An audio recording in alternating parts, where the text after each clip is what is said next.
Mesdames et messieurs, bonsoir. Vous êtes les bienvenus dans ce journal. L'Assemblée nationale a adopté hier à l'unanimité des députés présents la loi qui autorise la ratification par le chef de l'État du cadre d'investissement Rio Tinto. C'était à la faveur d'une séance plénière marquée par l'absence de l'opposition parlementaire. Ce projet, une fois opérationnel, devrait générer des recettes totales de plus de 7 milliards de dollars américains par an à l'État guinéen. La synthèse des travaux avec François Lama. Cette séance plénière a été convoquée pour examen et adoption de la loi qui autorise la ratification du cadre d'investissement du projet Simandou Sud, bloc 2 et 3 constitué de la convention de base amendée et consolidée et la convention BOT. Après la présentation du rapport de la commission de fonds suivi de la justification de l'importance du projet par le ministre d'État, ministre des Mines et de la Géologie et celui de l'économie et des finances, mais aussi le président de la commission économique et financière et du plan, plusieurs questions ont été posées. Des questions qui portent sur l'impact du projet, sur la protection de l'environnement, mais aussi sur la création d'emplois. La réponse à toutes ces questions a abouti à l'adoption de la loi à l'unanimité des députés présents. C'est une convention qui demande à être approuvée seulement à la majorité simple et cette majorité était là. À plus de la moitié de l'Assemblée, c'est ce que nous avons fait. La séance plénière a été marquée par l'absence de l'opposition parlementaire, une absence que le président de l'institution et plusieurs autres députés ont regretté. J'ai pour ma part fait tout ce que je pouvais pour leur faire comprendre que sur certains points, ils défendent leurs droits, ils ont raison, mais que ces points sur lesquels ils sont en train de se battre relèvent du pouvoir exécutif. Ils ont demandé que l'on programme le code électoral, nous l'avons fait. Donc, première ouverture de notre part. Nous avons accepté de programmer à leur demande la loi sur la CENI. Mais nous leur avons dit qu'une fois ici, après l'adoption de ce texte-là, on va voter une résolution à travers laquelle nous allons interpeller l'exécutif. Ils vont entendre raison et rejoindre l'Assemblée nationale. Nous avons besoin de tous les fils de Guinée pour parler des grands projets qui intéressent notre pays. Au plan des retombées du projet, membres du gouvernement et députés à l'Assemblée nationale ont réagi. Et il y aura tout un programme autour du corridor de croissance qui va permettre de créer plus de 45 000 emplois et générer aussi suffisamment de ressources pour l'État, mais également pour les sous-traitants, pour les locaux nationaux. Le regard est maintenant tourné vers la promulgation et la publication de la loi adoptée dans le journal officiel de la République par le chef de l'État. Je précise que ce projet de Rio Tinto est l'un des plus grands investissements sur le continent africain. L'opposition guinéenne qui a suspendu sa participation aux activités de l'Assemblée nationale n'était pas au rendez-vous. Une décision que regrettent les membres du groupe d'appui au changement. Au cours d'un point de presse animé hier par cette structure, les membres du GAC ont invité l'opposition à privilégier le dialogue. Compte rendu, Saint-Martin, Francina Duno. Le groupe d'appui au changement est un cercle de réflexion et d'action pour préserver les acquis de la République. Ses membres affichent leur volonté d'accompagner les chantiers de la Troisième République. Ils se disent toutefois préoccupés par le retrait des députés de l'opposition des travaux de l'Assemblée nationale. Quand on parle de juridique ou du droit, c'est par rapport à la loi, ce qui est consacré par la loi. Eh bien, la démarche qui est en cause maintenant n'est pas consacrée par ce texte juridique. Et c'est pourquoi elle est purement politique. Il serait important que maintenant qu'il y a une certaine prise de position, que les acteurs politiques se retrouvent pour dialoguer afin de trouver une solution qui soit dans l'intérêt du peuple. Convaincu que le développement de la Guinée passe nécessairement par ces hommes, le GAC ne se contente pas seulement de condamner. Il exhorte les députés de l'opposition au dialogue avec le pouvoir et surtout à plus de responsabilités dans leur nouvelle mission de représentants du peuple à l'hémicycle. S'ils aiment le peuple de Guinée, qu'ils retournent au Parlement, qu'ils privilégient le dialogue, qu'ils acceptent d'adopter le projet l'accord cadre d'investissement à hauteur de 20 milliards qui va donner de l'emploi à la jeunesse guinéenne. Les membres du groupe d'appui au changement s'engagent ainsi à promouvoir la paix, la culture de la citoyenneté et le pardon. Face aux menaces de l'opposition de reprendre les manifestations de rue, ils invitent toutes les formations politiques à privilégier l'intérêt national en évitant au pays de nouveaux troubles sociaux. Dans la perspective des élections communales et communautaires, la Commission électorale nationale indépendante CENI lance l'opération de réajustement des bureaux de vote. Elle devrait réduire les distances et permettre aux électeurs d'accéder facilement aux bureaux de vote. Les insulaires, par exemple, pourront désormais voter sur place. Reportage Seydou Diallo. L'on se souvient que la cartographie des bureaux de vote établie en 2013 lors des législatives avait fait l'objet de beaucoup de critiques de la part des observateurs de la chose électorale. Les acteurs politiques avaient dénoncé l'existence des bureaux dont le nombre était supérieur aux normes définies par le code électoral. Toutes ces anomalies sont actuellement en train d'être corrigées par les acteurs de la CENI avec l'implication des représentants des partis politiques. Nous avons procédé à l'éclatement presque d'une dizaine de bureaux de vote pour les ramener dans ces normes acceptables. Des facteurs géographiques ayant empêché la forte participation ont été également examinés. C'est le cas des électeurs des îles relevant des préfectures de Forêt-Caria, du Breka et Bofa. Nous avons des îles qui se trouvent en haute mer et qui ont des populations qui ont des électeurs. Ça, c'est surtout dans la sous-préfecture de Croix-Lira. Là, il faut aller jusque dans ces îles pour faire le vote. On est obligé de créer au moins 1 ou 2 bureaux de vote dans ces îles. La commune de Tamta, qui est réellement une commune insulaire, a fait une proposition de 2 bureaux de vote pour rapprocher ces îlots-là, pourvu que réellement les gens aussi, au moment des élections, de ces élections, arrivent à voter. Ces réajustements vont éviter dans le futur aux électeurs de toutes ces circonscriptions électorales du pays de parcourir plus de 5 km pour s'acquitter de leurs droits civiques. Éducation, les épreuves de l'examen d'entrée en 7e année doté du CEP, certificat d'études primaires élémentaires seront lancés demain lundi 16 juin. Cette année encore, les examens sont placés sous le signe de la rigueur. À propos, je vous invite à suivre la déclaration du ministre de l'enseignement préuniversitaire, une déclaration commentée par Mohamed De Camara.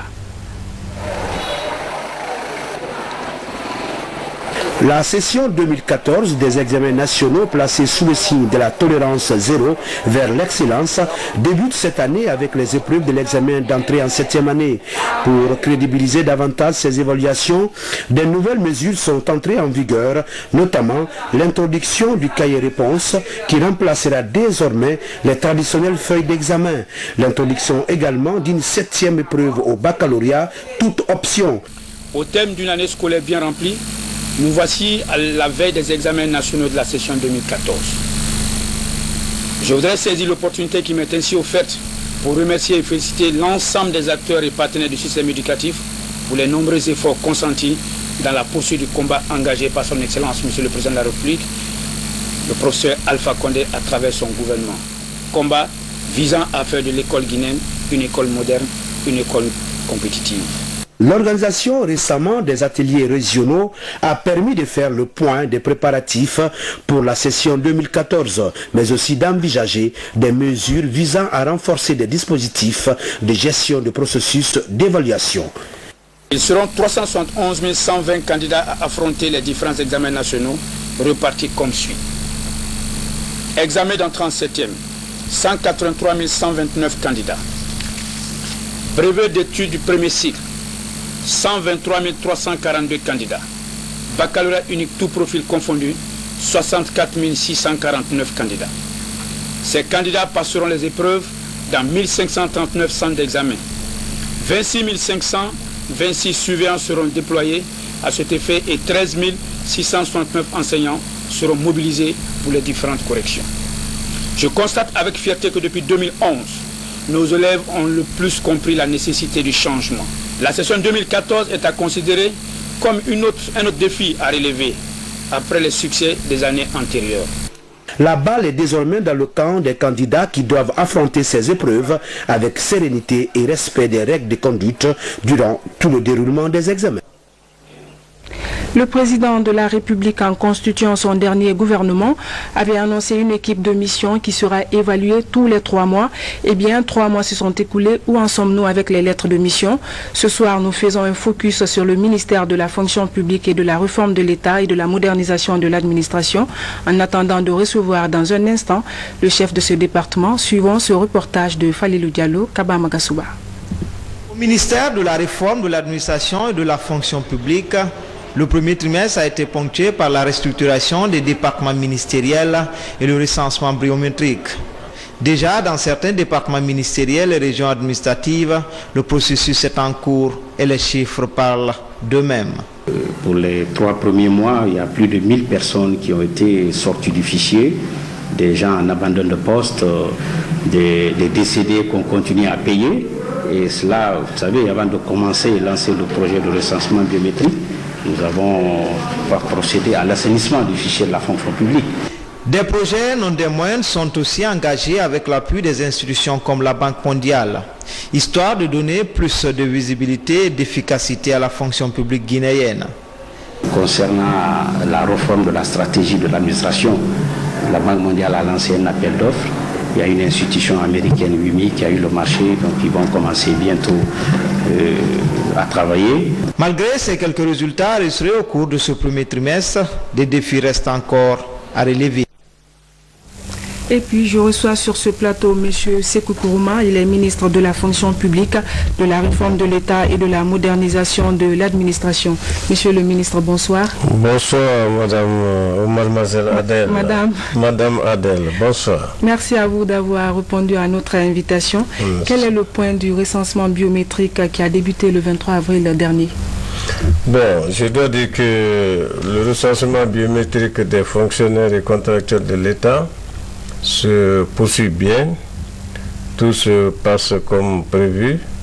Actuellement, nous avons 2 équipes opérationnelles qui sont en train de travailler à Conakry dans les différentes administrations centrales. Ensuite, 2 autres équipes qui sont en train de couvrir l'intérieur du pays. Déjà, pour l'intérieur, la région de Boké est entièrement achevée et une équipe actuellement à Mamou avec les préfectures de Pita et d'Alaba. Est-ce que vous avez décelé des cas de fraude? Oui, absolument. Nous avons décelé des cas de fraude. À peu près aujourd'hui, nous avons plus d'une dizaine de fonctionnaires, j'allais dire de faux fonctionnaires, qui se sont présentés, n'est-ce pas, aux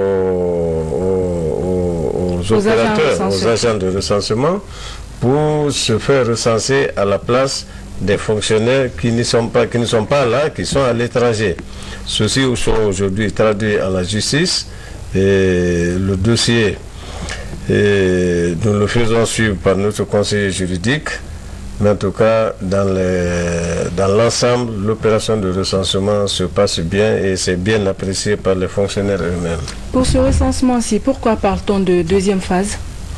Oui, on parle de deuxième phase parce que l'opération de recensement comprend, en fait, il y a 2 étapes.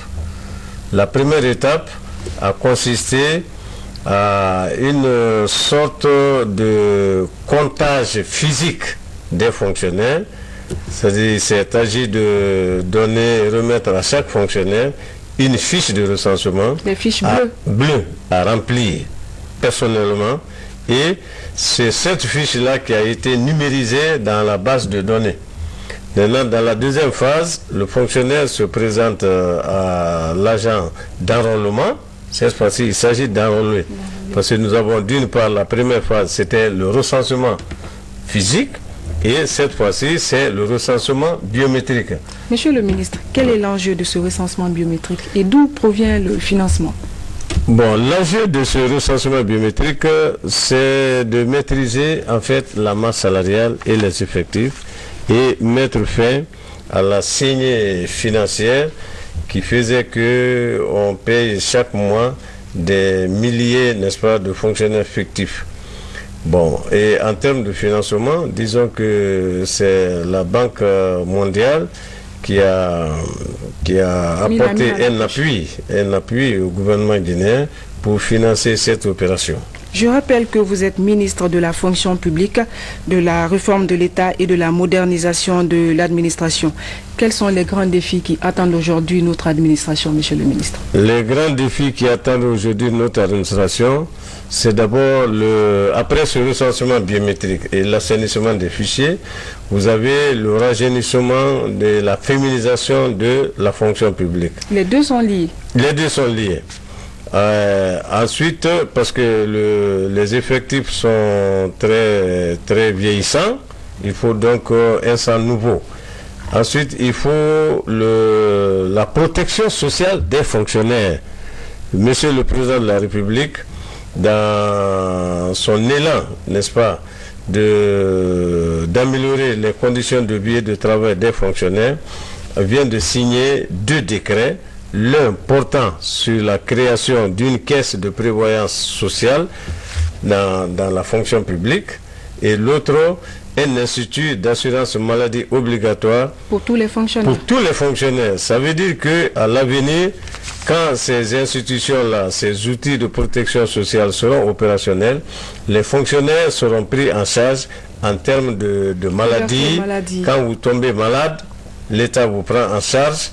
Si vous êtes aussi, on doit vous opérer, et pas vous seulement, même les membres de votre famille, vous êtes largement couverts par l'assurance maladie obligatoire. Donc, depuis 50 ans, notre pays n'a jamais connu, n'est-ce pas, de telles avancées en faveur des fonctionnaires. Merci, monsieur le ministre, d'avoir répondu à notre invitation. Merci, madame, merci. Ce journal se poursuit, revient à mi-parcours du projet WARCIP Guinée, programme d'infrastructure régionale de communication pour l'Afrique de l'Ouest. Ce projet de la Banque mondiale a pour mission de relier la Guinée au reste du monde à travers la fibre optique et à faible coût. Un atelier s'est tenu à Conakry pour évaluer et apprécier l'état d'avancement du projet. Reportage Abdulaziz Baldé. 2 semaines après l'inauguration du câble sous-marin à Kipé, les responsables du projet programme d'infrastructure régionale de communication pour l'Afrique de l'Ouest WARCIP présentent aux journalistes les résultats de la revue à mi-parcours du projet. L'arrivée de ce câble a donné l'opportunité aux opérateurs de GSM, mais surtout aux fournisseurs de services Internet, de donner le meilleur d'eux-mêmes. Une très forte capacité disponible en tout cas pour la plupart du temps sur la ville de Conakry et bientôt à l'intérieur du pays parce que on va enchaîner avec la fibre optique sur le backbone. WARCIP est un projet de la Banque mondiale dont l'objectif est de fournir une connexion à haut débit permettant de stimuler l'investissement et la croissance économique du pays. L'œuvre du projet WARCIP sur sa composante 1 qui était réellement de relier la Guinée au Cap sous-marin Est, de mettre en place une station d'atterrissement et de créer une structure qui sera chargée de l'exploitation de la maintenance. Sa deuxième composante, c'est créer, si vous voulez, un environnement favorable en mettant en place des infrastructures additionnelles. De nos jours, le projet WARCIP couvre 8 pays de l'Afrique de l'Ouest, parmi lesquels figure en bonne place la Guinée, dont l'état des résultats nous rassure. Rôle et place de la jeunesse dans le développement de la Guinée, c'est le thème d'une conférence débat qui s'est tenue à l'université Kofi Annan de Guinée. L'initiative est de l'ONG Guinée Vision 2050 qui entend impliquer la jeunesse dans le processus de développement dans notre pays. Compte rendu, Tierno Maroufba, Marietouba. En Guinée, chaque année, environ 12 000 étudiants sortent des universités et affrontent le marché de l'emploi. Mais seulement 5 000 trouvent du travail. Le manque de formation qualifiée serait la principale cause de ce chômage. Pour pallier cette situation, l'ONG Guinée Vision 2050 invite les étudiants à plus de dynamisme à travers cette conférence débat sur le thème « Le rôle et la place de la jeunesse dans le développement de la Guinée ». Faire en sorte que l'on puisse faire émerger l'excellence dans notre pays et qu'à travers cette excellence qui émergera, nous pourrons construire un avenir radieux, un avenir prometteur. Et cette ONG veut aider les jeunes à travailler leur mentalité, à leur faire comprendre qu'il faut sortir des visions courtes, des visions petites et il faut voir grand. Venus nombreux, les étudiants principaux concernés par ce thème repartent pleins de leçons et d'espoir. Cette conférence a été vraiment enrichissante pour nous les jeunes parce que là le ministre a retenu un thème très important qui est le courage. Parce que sans courage on ne peut pas réussir dans la vie. Et là nous retenons beaucoup de ce que le ministre a dit. Après cette université, l'ONG compte poursuivre l'initiative dans d'autres temples éducatifs de Conakry et de l'intérieur du pays. Direction d'Abola, la ville a accueilli les festivités de lancement du mois de l'enfant. Thème cette année, une éducation de qualité gratuite, obligatoire et adaptée pour tous les enfants. Le partenaire Plan Guinée est aux côtés du gouvernement guinéen. Il travaille actuellement sur un projet d'éducation de base. Mohamed Alpha Baldé. Favoriser une meilleure intégration sociale des personnes porteuses de handicap, notamment les jeunes, c'est l'un des objectifs de Plan Guinée et ses partenaires ouest-africains. Les principaux acteurs viennent de réaliser une étude sur la situation sociale de ces personnes souvent stigmatisées dans nos pays. 24% des enfants de 2 à 9 ans sont porteurs de handicap et leur alphabétisation reste très faible.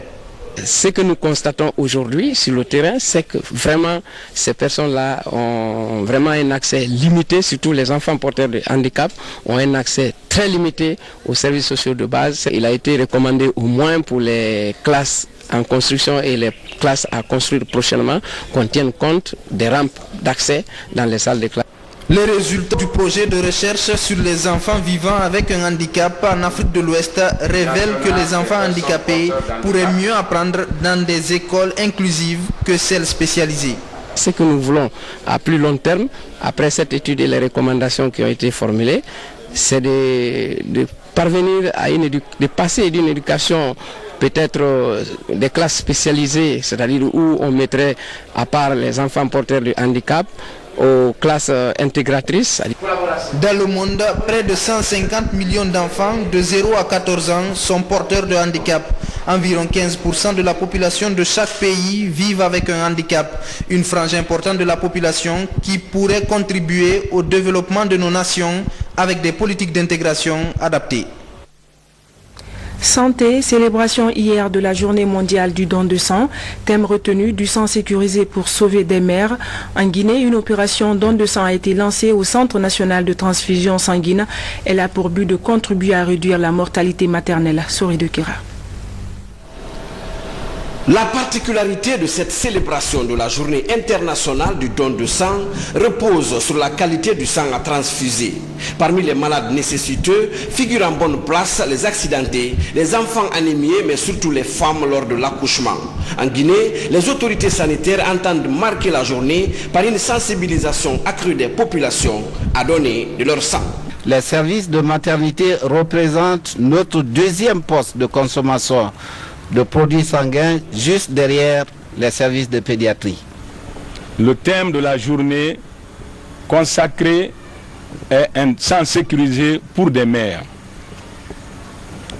Ce thème constitue une bonne opportunité pour sensibiliser toute la communauté et plus particulièrement les jeunes.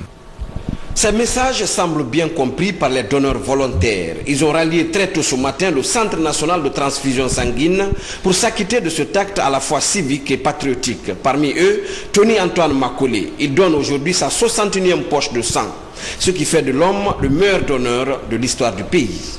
Ce qui m'a motivé à donner du sang chaque fois, une fois j'étais à l'hôpital Niasdin, à l'époque j'étais scout. Et quand j'ai su qu'il y a une femme qui est décédée, manque de sang après l'accouchement, donc depuis ce jour-là, moi j'ai décidé de donner du sang pour les mamans. En dépit de cet engagement des donneurs, le Centre national de transfusion sanguine a besoin encore de plus de donneurs bénévoles pour renforcer son stock de sécurité. Il est alimenté jusque-là à 60% par des donneurs familiaux. Cette 11e célébration par la Guinée de la Journée mondiale du don de sang devrait permettre de changer la donne. Agriculture, notre grand format de ce soir nous amène au centre géographique de la République à la découverte des producteurs de la filière arachidière qui s'apprêtent pour la campagne agricole 2014. Une campagne dont les intentions de culture gravitent autour de 42 000 hectares d'arachides à mettre en valeur. Objectif, approvisionner la nouvelle huilerie de Dabola à laquelle le gouvernement compte imprimer une nouvelle dynamique. Fodé Camara. À la périphérie du centre-ville de Dabola, Karamo Doumbouya, producteur leader spécialisé dans la culture de l'arachide, s'active à emblaver 4 hectares dans son périmètre. Ce paysan maîtrise parfaitement son compte d'exploitation. Il dépense par exemple pour cette paire de bœufs 60 000 à 70 000 par matinée, soit une vingtaine de jours pour le premier labour et le semis, soit plus d'1 million de francs guinéens. Notre problème réel, ce sont les outillages agricoles et l'argent. Et souvent, les produits que nous obtenons sont remboursés avec de grands intérêts.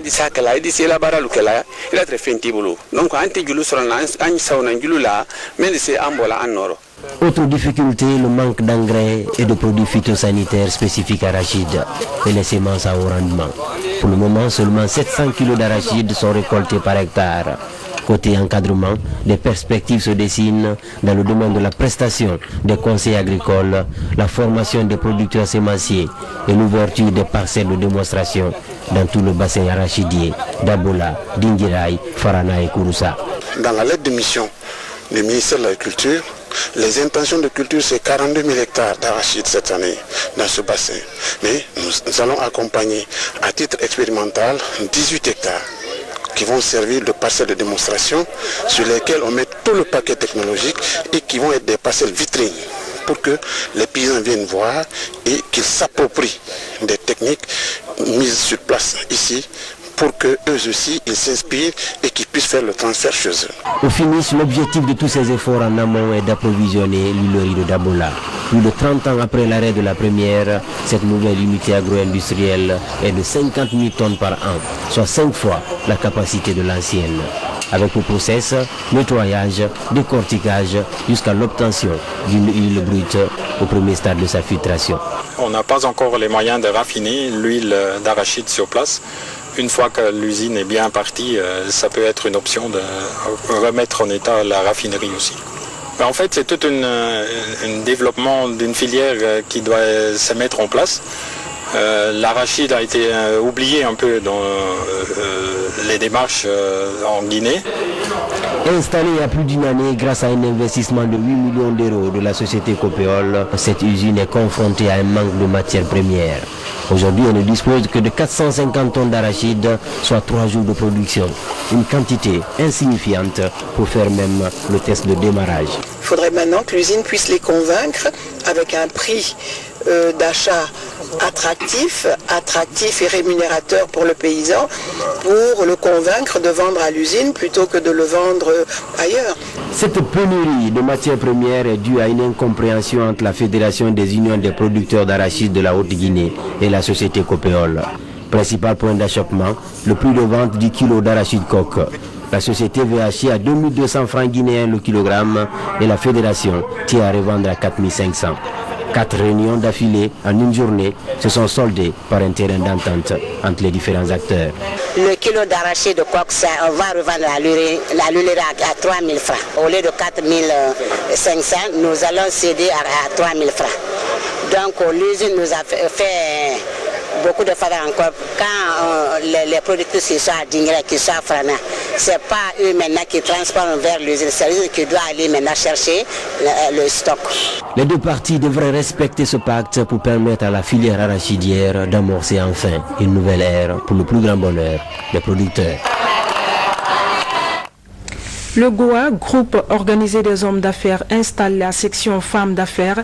Il s'agit d'impliquer les femmes commerçantes dans le développement socio-économique du pays. C'est le ministre du Commerce qui a présidé la rencontre. Moussa Bangoura. Le groupe organisé des hommes d'affaires élargit son champ d'action. Après l'installation de la section comptable, c'est au tour de la section femmes d'affaires du GOA de voir le jour. Une section qui regroupe plus de 1000 femmes du secteur formel et informel.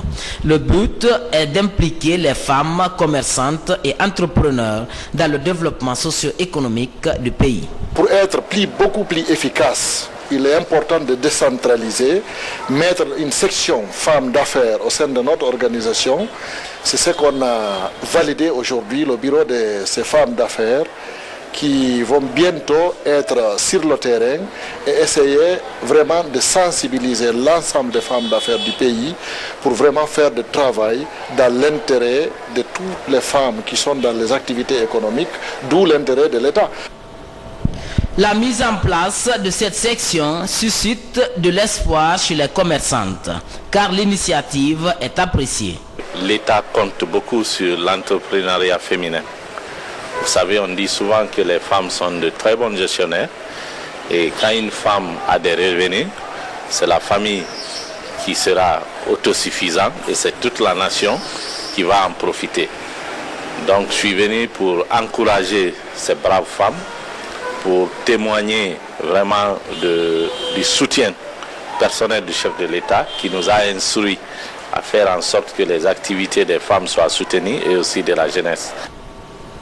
Présent dans plusieurs pays d'Afrique et ailleurs, le GOA est une structure de promotion et de protection des droits des opérateurs économiques. Il s'engage à accompagner les autorités en place pour l'intérêt supérieur de la nation. Inauguré il y a de cela 6 mois, l'hôtel Rio Nunez de Bokeh, réalisé par la Caisse nationale de sécurité sociale, attend toujours un opérateur pour sa gestion. Le groupe Delamero, un géant dans le secteur hôtelier, se dit intéressé. Les responsables ont récemment visité les locaux de l'infrastructure. Reportage Alcénie Pascaldine. Depuis sa remise officielle le 27 décembre 2013, l'hôtel 3 étoiles Rio Nunez de Bokeh ne cesse d'intéresser les investisseurs étrangers et nationaux. C'est le cas du groupe de Cameroun. Son directeur associé se dit impressionné par la qualité de l'ouvrage. Nous sommes très intéressés pour développer le tourisme en Guinée. Et Bokeh peut constituer une base dans le développement du tourisme dans la basse Guinée. Nous allons discuter de ça avec les responsables de la Caisse de sécurité sociale. Et j'espère que nous trouverons un terrain d'entente puisque nous sommes dans la même dynamique. Réalisé et financé par la Caisse nationale de sécurité sociale pour un coût global de plus de 20 milliards de francs guinéens, ce complexe hôtelier est composé de 44 chambres, 7 suites dont 3 présidentielles, d'un restaurant panoramique et autres. Les responsables de la CNSS entendent céder la gestion à un exploitant qui remplirait la cahier de charge. La Caisse... Sport football, l'actualité reste dominée par la Coupe du Monde au Brésil 2014. Ce dimanche 15 juin, 3 matchs sont programmés. Dans la poule E, la Suisse a battu l'Équateur 2-1. La France a étrillé ses adversaires du Honduras sur le score sans appel de 3-0. 3 buts de Karim Benzema. Dans la poule F, l'Argentine est opposée à la Bosnie-Herzégovine à partir de 22h temps universel. Demain, lundi 16 juin 2014, nous suivrons 2 équipes africaines, le Ghana contre les États-Unis et le Nigeria face à l'Iran. Voilà, mesdames et messieurs, c'est la fin de ce journal. Merci à vous de nous avoir reçus chez vous. Passez un excellent moment en compagnie de nos programmes. Bonsoir chez vous.